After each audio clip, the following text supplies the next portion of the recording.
En we zijn terug. Mijn naam is Roberto en in deze video deel ik een erg snelle setup die op rails rijdt op Hongarije in F1 22.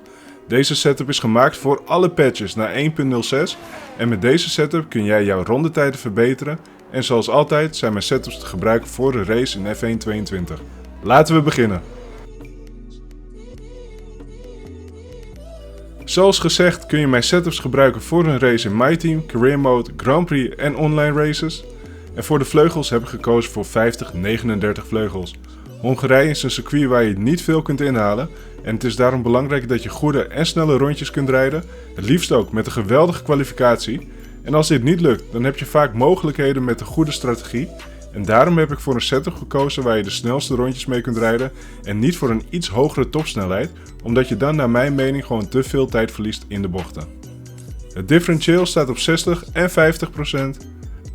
Dan camber en tow, deze staat op rechts-rechts, links-links. De ophanging, en deze is compleet anders dan de meeste setups op F1 22 voor Hongarije.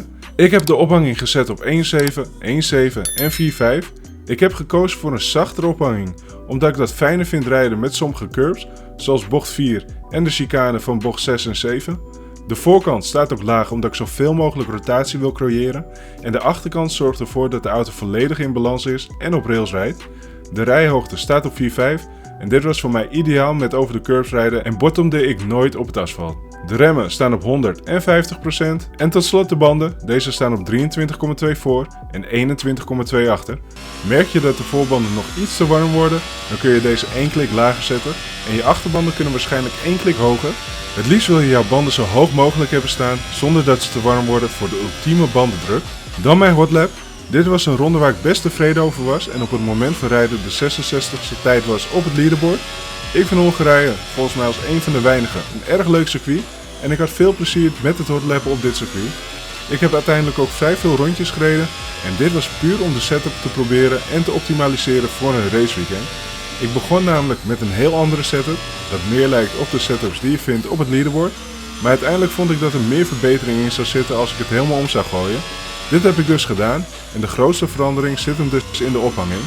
Ik ben voor de ophanging teruggegaan naar een stijl dat meer lijkt op F1 2021 en sinds patch 1.06 ook goed mogelijk is op F1 22. Door de setup te veranderen was ik direct een paar tienden sneller en door deze nog wat te fine-tunen zat er nog veel meer tijd in.